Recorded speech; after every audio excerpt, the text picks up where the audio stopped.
Hello दोस्तों, welcome to my channel commerce pride.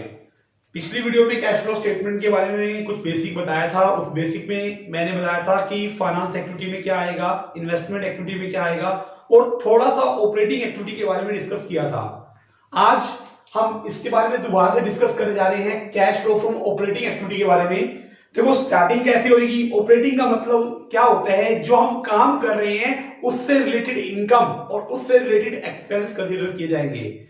First term में हमने सीखा था ना कि ऑपरेटिंग रेशियो कैसे निकाली जाती है, ऑपरेटिंग प्रॉफिट कैसे निकाला जाता है। हमने ये फर्स्ट टर्म में सीखा था कि हमें कुछ नॉन ऑपरेटिंग एक्सपेंस के बारे में पता चला था, नॉन ऑपरेटिंग इनकम के बारे में पता चला था। फर्स्ट सेमेस्टर में ये देखा था।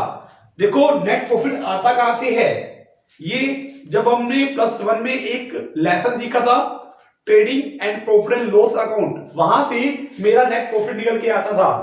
तो थोड़ा सा मैं आपको रिमाइंड करवाना चाहता हूं, जो हमने +1 में trading and profit and loss account बनाया था, तो वहां पे कुछ खर्चे ऐसे लिखे थे जो नॉन ऑपरेटिंग थे और नॉन ऑपरेटिंग इनकम भी लिखी थी। उन सबका अमेंडमेंट करना है, उन सबको सुधार करना है अपना, इंप्रूव करना है अपना। तो हमें सिर्फ चाहिए ऑपरेटिंग प्रॉफिट। और कुछ खर्चे ऐसे होते हैं जो नॉन ऑपरेटिंग होते हैं और कुछ खर्चे ऐसे होते हैं जो नॉन कैश वाले होते हैं।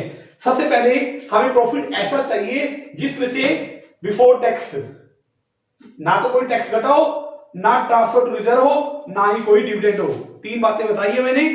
ऐसा प्रॉफिट चाहिए जिसमें से ना तो ये बिफोर टैक्स होना चाहिए, डिविडेंड होना चाहिए और ट्रांसफर टू रिजर्व होना चाहिए।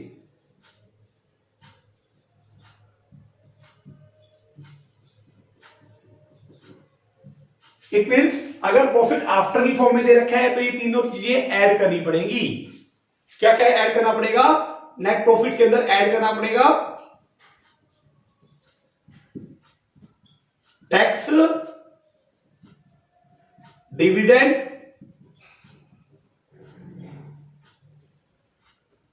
और ट्रांसफर टू रिजर्व।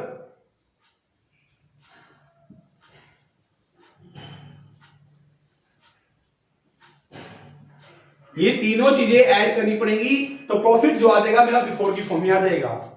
फिर उसके बाद हमें कुछ एडजस्टमेंट करनी पड़ेगी जो नॉन कैश वाली हैं और नॉन ऑपरेटिंग आइटम्स हैं। वो कौन सी होती हैं, अब आपको थोड़ा बेसिक बताएंगे, जनरल एंट्री से बताया जाएगा कौन सी नॉन कैश वाली होती है और कौन सी नॉन ऑपरेटिंग होती है। तो यहां पे पहली टर्म जो आ रही है वो डेप्रिसिएशन के बारे में आ रही है। और आपको बताया गया था कि डेप्रिसिएशन किस पे लगता है, फिक्स एसेट पे लगता है। +1 में जनरल एंट्री पास की थी कि डेप्रिसिएशन की जनरल एंट्री क्या पास होती है। डेप्रिसिएशन की जनरल एंट्री ये होती है, depreciation account debit to fix asset, depreciation account debit to fix asset.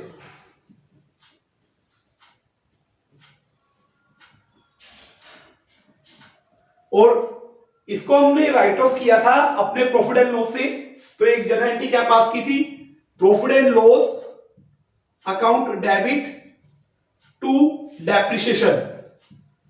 मुझे एक बात का जवाब दे दो, हमने अपना जो प्रॉफिट एंड लॉस अकाउंट बनाया वहां पे लिखा टू डेप्रिसिएशन, कहीं डेप्रिसिएशन का कैश, इस एंट्री में कैश का नाम है, कोई कैश का नाम नहीं है। इसलिए ये मेरी कौन सी ट्रांजैक्शंस है, ये मेरी नॉन कैश ट्रांजैक्शंस है जो मेरे कैश को इफेक्ट नहीं करती। मैंने अपने प्रॉफिट को सही करना है तो इसलिए डेप्रिसिएशन ऐड किया जाएगा। कारण बताया है कि डेप्रिसिएशन क्यों ऐड किया जाएगा, क्योंकि ये नॉन कैश एक्सपेंस है और ये मेरे कैश को इफेक्ट नहीं करता। और तुमने फिर भी अपने प्रॉफिट एंड लॉस में इसको लिखा होगा। मैंने इसकी एंट्री करके दिखाई है प्रॉफिट एंड लॉस के डेबिट साइड में। मुझे वो वाला प्रॉफिट चाहिए, कैश वाला प्रॉफिट चाहिए और ऑपरेटिंग वाला। तो डेप्रिसिएशन ऐड क्यों किया जाएगा उसका कारण बताया। प्रिलिमिनरी एक्सपेंस, जब हम बिजनेस स्टार्ट करते हैं तो बिजनेस को स्टार्ट करने के कुछ प्रारंभिक खर्चे होते हैं। वो खर्चे सिर्फ एक ही बार होते हैं, दोबारा नहीं होते। इट मींस वो खर्चे अगर दोबारा नहीं होते तो वो मेरे ऑपरेटिंग खर्चा नहीं है। अगर ऑपरेटिंग खर्चा नहीं है तो हमने प्रॉफिट एंड लॉस में लिखा होगा टू प्राइमरी एक्सपेंस, लिखा होगा ना, तो ये भी वापस ऐड कर दिया जाएगा। इसलिए डिस्काउंट ऑन शेयर, अभी डिवेंचर वाला चैप्टर किया था ना, मैं करवाऊंगा डिवेंचर वाला चैप्टर। तो डिवेंचर वाले चैप्टर में जनरल एंट्री पास की थी। क्या जनरल एंट्री पास की थी? चैप्टर में हमने एंट्री पास की थी कि डिवेंचर को जब डिस्काउंट पे इश्यू किया जाता है तो उसकी जनरल एंट्री क्या होती है। हमने ये एंट्री पास की थी, debenture application and allotment account को डेबिट किया था, साथ में डिस्काउंट ऑन डिवेंचर को भी डेबिट किया था और टू डिवेंचर किया था। और आपने फिर इस राइट ऑफ भी किया था ना। कैसे राइट ऑफ किया था? Statement of profit and loss से राइट ऑफ किया था। तो जनरल एंट्री क्या पास की थी? Statement of profit and loss account debit, to किया था डिस्काउंट ऑन डिवेंचर। अब मुझे एक बात का जवाब दे देना, इस एंट्री में भी कैश का नाम नहीं आया, बट तुमने अपने प्रॉफिट एंड लॉस में लिखा होगा डेबिट साइड में टू डिस्काउंट ऑन डिवेंचर। यहां इट मींस ये डिस्काउंट ऑन डिवेंचर भी मेरा discount on issue of debenture हो सकता है या शेयर हो सकता है। ये कौन सी आइटम है? नॉन कैश वाली आइटम है, और जो नॉन कैश वाली आइटम होगी उसको वापस ऐड कर दूंगा। एडजस्टमेंट हमें यही तो करनी है, और क्या करना है कि जो चीजें कैश को इफेक्ट नहीं करती वो सारी बातें इसके अंदर ऐड कर दो। चलो जी, उसके बाद गुडविल। गुडविल एक इंटेंजिबल एसेट है। जैसे मैं आपको एग्जांपल देता हूं, गुडविल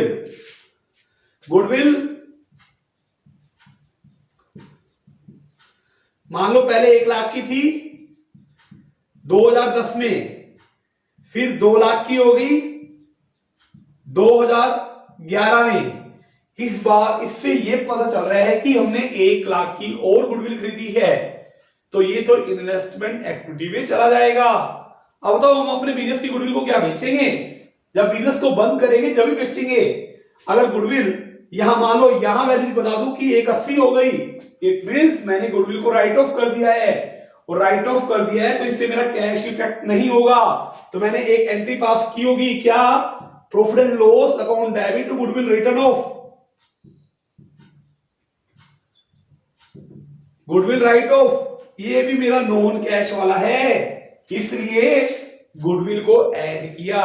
जितनी भी इंटेंजिबल एसेट होंगी बढ़ रही है तो इसका मतलब परचेज किया है, अगर वो घट रही है तो इसका मतलब राइट ऑफ किया है, और वो मेरे कैश को इफेक्ट नहीं करेगी। इसलिए ये चाहे वो गुडविल है, चाहे वो पेटेंट है, चाहे ट्रेडमार्क है, ये सब आइटम्स ऐड कर दी जाएंगी।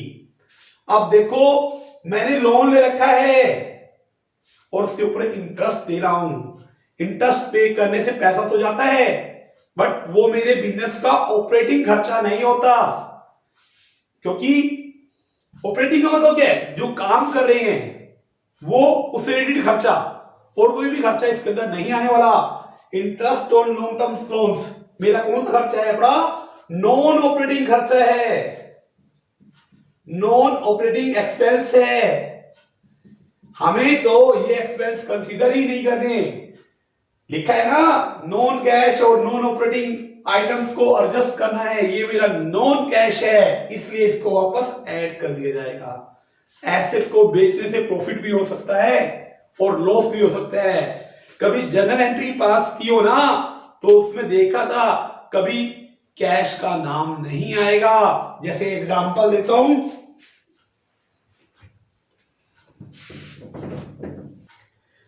ये मैं बात कर रहा था loss on sale of asset के बारे में। ये मेरे कैश को इफेक्ट नहीं करती। कैसे इफेक्ट नहीं करती ये एंट्री? हमें प्रूफ करके दिखाइए इस बात को कि ये मेरे कैश को इफेक्ट करती है नहीं करती। अगर हम एसेट को बेचते हैं और उस समय हमें अगर कोई लॉस हो जाता है तो उसकी एक जर्नल एंट्री करके दिखा दीजिए, हमें पता चल जाएगा कि ये कैश को इफेक्ट करती है या नहीं करती। देखो एसेट को, मान लो एक प्लांट था 1 लाख का था, उसको मैंने सोल्ड कर दिया, कितने में, 80,000 में बेच दिया, तो 20,000 का लॉस हो गया। और लॉस को तुम क्या करते हो, +1 के बेसिक रूल के अकॉर्डिंग लॉस को तो हमेशा ही क्या किया जाता है, डेबिट किया जाता है। तो एंट्री क्या पास की जाती है, loss on sale of asset account debit to कर देंगे हम प्लांट, और बाद में इसको राइट ऑफ किया जाएगा प्रॉफिट एंड लॉस से। अगर प्रॉफिट एंड लॉस से राइट ऑफ किया जाएगा तो उसके रिगार्डिंग ये एंट्री पास की जाएगी, profit and loss account debit to loss on sale of asset. अब मुझे ये बता दो, दोनों ही एंट्रियों में कैश का नाम नहीं है, तो तुमने अपने प्रॉफिट एंड लॉस में लिखा होगा, कैसे लिखा होगा प्रॉफिट एंड लॉस में, इस तरह से लिखा होगा ना, डेबिट साइड में to loss on sale of asset, यहां लिखा होगा ये मेरा प्रॉफिट एंड लॉस अकाउंट था। अरे तुमने अपना प्रॉफिट कम कर रखा है, कर रखा है ना कम, तो वापस मुझे क्या करना पड़ेगा, ऐड करना पड़ेगा। लॉस को तो ऐड कर दिया, क्यों ऐड किया है इसका कारण बताया है, रट्टा नहीं लगवाया मैंने। बहुत सारे सर सीधा कहते हैं इसको याद कर लो भाई, मैंने आपको ये नहीं बताया कि इसको याद कर रहे हैं, विद लॉजिक बताया है कि इसको क्यों मैं ऐड कर रहा हूं, किस कारण क्या है इसको ऐड करने का। रट्टा नहीं मरवा रहा, रट्टा मरवाना होता तो सीधा बोलता भाई ये चीजें याद कर लो बस और कुछ ना करो। लॉजिक दे रहा हूं कि क्यों ऐड किया जाएगा। अगर एसेट को बेचने से प्रॉफिट हो जाता है और उसकी एंट्री तुम्हें पता है ना, क्या एंट्री पास की जाती है, इसकी उल्टी एंट्री हो जाएगी, ये एंट्री होगी plant account debit to profit gain on sale of asset, gain on sale of asset, और इसकी उल्टी कर देंगे क्या, gain on sale of asset debit to profit and loss. आपने प्रॉफिट को बढ़ा रखे हैं, ये मेरा नॉन कैश है, कैश को इफेक्ट नहीं कर रहा, साथ में नॉन ऑपरेटिंग भी बोल सकते हैं, यहां पे नॉन कैश है ये पक्का है। अब काम कर रहे हैं मान लो कपड़ों का, कपड़ों का काम करे तो कपड़े ही बेचेंगे ना, कोई एसेट थोड़ी बेचेंगे। यहां पे तुम एसेट बेच रहे हो, दोनों चीज प्रूव हो रही है यहाँ पे। एक तो ये चीज कैश को इफेक्ट नहीं कर रही, दूसरा कारण है कि ये बिजनेस का काम थोड़ा है कोई एसेट बेचना, हमारा काम है कपड़े बेचना, हमारा काम है दूध बेचना, तो ये बीच में एसेट कहां से आ गई। हमें पहले बताया था कि एसेट और गुड्स में दोनों में फर्क होता है, इसलिए ये बात प्रूव हो चुकी है कि एसेट को बेचने से लॉस होगा या एसेट को बेचने से प्रॉफिट होगा, वापस ऐड कर दिया जाएगा। देखो लॉस तो ऐड कर दिया और प्रॉफिट को माइनस किया है, इसके पीछे कारण मैंने आपको बता दिया है कि कारण क्या है, लॉजिक के साथ बताया है। अब देखो इंटरेस्ट की इनकम आ रही है, हमारे पास एक्स्ट्रा कपड़े का काम है या दूध का काम है, हमने इन्वेस्टमेंट कर रखी थी और इन्वेस्टमेंट से ब्याज आ रहा है, अरे ये ब्याज तो मेरा इन्वेस्टमेंट की इनकम होना चाहिए, कपड़े के काम की इनकम में ब्याज की इनकम थोड़ी शामिल की जाएगी, ये इनकम मेरी ऑपरेटिंग इनकम नहीं है, तो इसलिए इसको माइनस कर दिया। डिविडेंड इनकम, मैंने किसी कंपनी के शेयर खरीद लिए, पैसा कमाया था कपड़ों के काम में, उसको इन्वेस्टमेंट कर दी, किसी शेयर में लगा दिया पैसा, वहां से मुझे डिविडेंड मिल रहा है, तो वो भी मेरे बिजनेस की ऑपरेटिंग इनकम नहीं है, तो इसलिए उसको भी मैंने क्या कर दिया, माइनस कर दिया। मैं कपड़ों का काम कर रहा हूं, वहां से पैसा कमाया, बिल्डिंग खरीदी और उसको मैंने किराए पे दे दिया, रेंट आ रहा है, मेरा ऑपरेटिंग इनकम नहीं है, इसको मैंने माइनस कर दिया है। और उसके बाद ये माइनस क्यों किया, कारण मैंने बता दिया। ये सब करने के बाद एक चीज आएगी, उसको बोलेंगे operating profit before working capital change. ये सब करने के बाद क्या आएगा हमारा, operating profit before working capital change. Operating profit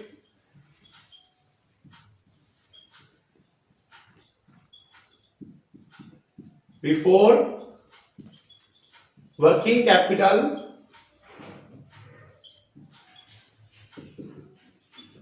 change. अब मुझे वर्किंग कैपिटल का और इफेक्ट डालना है।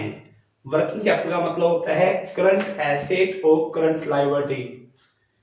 करंट एसेट और करंट लायबिलिटी। देखो करंट एसेट, अब देखो करंट एसेट में हमें छोड़ना है कैश को, बैंक को और करंट इन्वेस्टमेंट को। करंट इन्वेस्टमेंट को,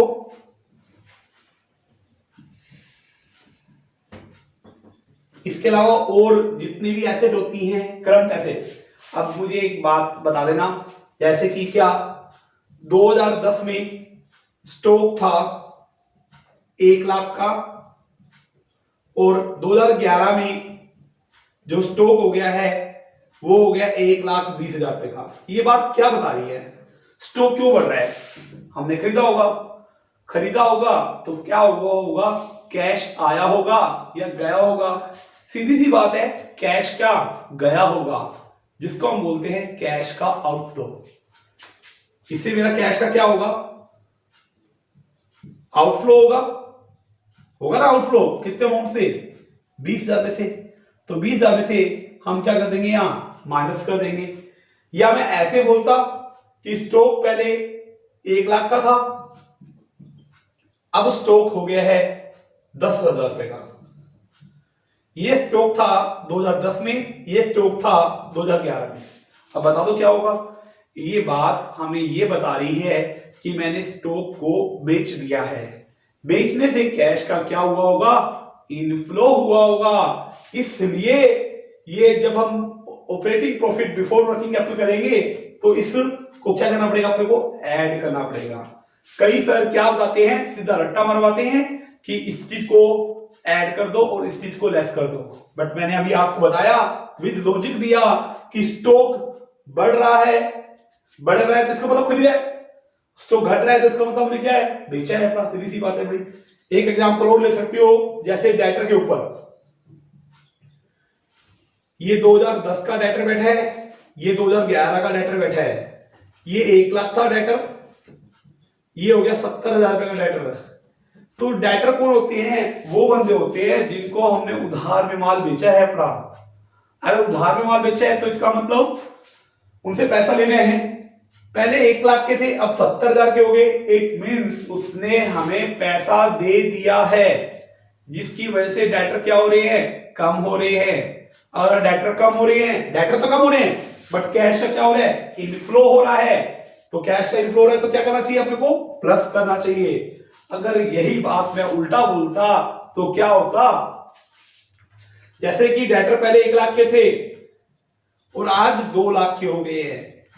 ये बात हमें क्या बता रही है? डेटर बढ़ रहे हैं भाई। डेटर मतलब बढ़ रहे हैं। मैं उनको माल बेच रहा हूं, बेचने के लिए माल तो मुझे कहीं से चाहिए। मेरे पास माल होगा तो ही बेचूंगा ना। इसके पीछे ये अजम्पशंस है, मैं खरीद कर को तो कैश में लेके आ रहा हूं, बट बेच रहा हूं कैसे? उधार में। खरीद रहा हूं कैश में, बेच रहा हूं उधार में। पैसा तो नहीं आ रहा, बट पैसा जा जरूर रहा है। इसका मतलब यहां पे ये माना जाएगा कैश का आउटफ्लो हो रहा है तो माइनस कर दिया जाएगा। अब हम यहां पे एग्जांपल ले सकते हैं अपने करंट लायबिलिटी का, जैसे कि क्रेडिटर्स। क्रेडिटर्स मेरी करंट लायबिलिटी होती है।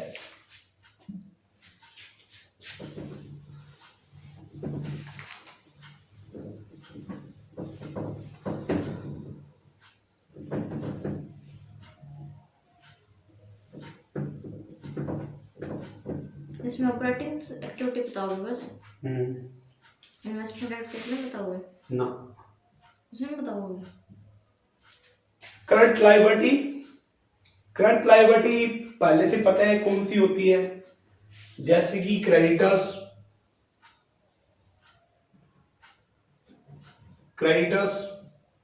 2010 और 2011 पहले थे 1 लाख के, अब रह गए 10,000 रुपए के। ये बात क्या हो रही है? क्रेडिटर्स वो बंदे होते हैं जिनको हमने पैसा देना होता है अपना, जिनसे हमने गुड्स खरीदा होता है अपना। तो गुड्स खरीदा तो पैसे देने हैं, पहले 1 लाख देने थे, आज की डेट में 10,000 देने हैं। इट मीन्स 90,000 का हमने पेमेंट कर दिया है। अगर पेमेंट कर दिया तो कैश जाएगा, कैश को क्या करना पड़ेगा, माइनस करना पड़ेगा। इसका मतलब यहां से मेरा क्या होगा, आउट फ्लो हो जाएगा। अगर क्रेडिटर्स 1 लाख से हो जाए कितने के, 2 लाख के, ये बात क्या बता रही है, हम माल खरीद रहे हैं कैसे, उधार में, बट इसके पीछे ये माना जाएगा, अजम्पशन ली जाएगी माल को जो बेचा जाएगा वो कैश में बेचा जाएगा। खरीद रहे हैं उधार में, बेच रहे हैं कैश में, तो कैश का इनफ्लो माना जाएगा। इनफ्लो माना जाएगा तो क्या हो जाएगा, ये इनफ्लो होगा तो क्या होगा, प्लस होगा। तो मैंने आपको फुल कंसेप्ट दे दिया। करंट लायबिलिटी जितने भी है, बैंक ओवरड्राफ्ट को छोड़ देना, ये मेरा फाइनेंस एक्टिविटी में जाता है। शॉर्ट टर्म लोन को भी छोड़ देना, फाइनेंस एक्टिविटी में जाता है ये सब बातें। उसके अलावा जितनी भी करंट लायबिलिटी है सारी की सारी इसके अंदर आने वाली है। जितने भी करंट लायबिलिटी है, तो लॉजिकल आपको बता दिया कि क्रेडिटर्स बढ़ रहे हैं तो क्या होता है, कैश का इनफ्लो होता है या आउटफ्लो होता है, विद एग्जांपल बताया मैंने। इसी तरह से एसेट का बताया कि अगर वो बढ़ रही है तो क्या होगा, घट रही है तो क्या होगा। मैं आपको याद करवाना चाहता तो याद भी करवा सकता था, बट मैंने आपको लॉजिक के साथ समझाया, लॉजिक दिया, क्यों ऐड किया, क्यों लेस किया। कई एक्सपर्ट बताते हैं सीधा डायरेक्ट ही बता देते हैं। क्या डायरेक्ट बताते हैं, सीधा ये बताते हैं भी करंट एसेट अगर अप हो रही है तो भाई माइनस कर देना, करंट एसेट अगर डाउन हो रही है तो प्लस कर देना। बट इसका कारण नहीं बताते। कारण क्या है, मैंने आपको विद लॉजिक दिया है, लॉजिक कि क्यों हम इसको ऐड करेंगे। बच्चों को पता तो होना चाहिए क्यों ऐड करेंगे। इसी तरह से करंट लायबिलिटी कम हो रही है, इसका मतलब हम पेमेंट कर रहे हैं तो माइनस कर देंगे। करंट लायबिलिटी अगर बढ़ रही है तो प्लस कर देंगे। कारण बताया है, विद लॉजिक दिया है। और लास्ट में अगर तुम्हारा कोई टैक्स है प्रीवियस ईयर का, वो तुम पे कर देना। अगर आंसर सारी एक्टिविटी को अभी जोड़ देना, जितने भी पॉइंट्स बताए हैं सबको जोड़ देना, जो घटाने वाला है उसको घटा देना, तो वहां से कुछ निकल के आएगा। अगर आंसर प्लस में निकल के आता है तो लिखा जाएगा cash generate from operating activity. अगर आंसर माइनस में निकल के आ जाता है तो उसको बोला जाएगा cash use from operating activity. ये ऑपरेटिंग एक्टिविटी मेरी पूरी तरह से खत्म हो चुकी है। अगली वीडियो में मैं आपको इन्वेस्टमेंट एक्टिविटी की फुल डिटेल दूंगा, विद लॉजिक दूंगा, विद जनरल एंट्री दूंगा। जनरल एंट्री देखो कोई भी नहीं सिखाएगा, क्योंकि वो मानते हैं कि तुमने +1 में जनरल एंट्री कर रखी है, इसलिए आपको कोई लॉजिक नहीं देता। रट्टा मरवा देते हैं, ये याद कर लो भाई, बट मैं आपको लॉजिक दे रहा हूं, पूरी डिटेल दे रहा हूं। तो अंत में इतना ही। वीडियो अच्छी लगे तो मेरी वीडियो को लाइक, शेयर और कमेंट कीजिए। थैंक यू बच्चों। तक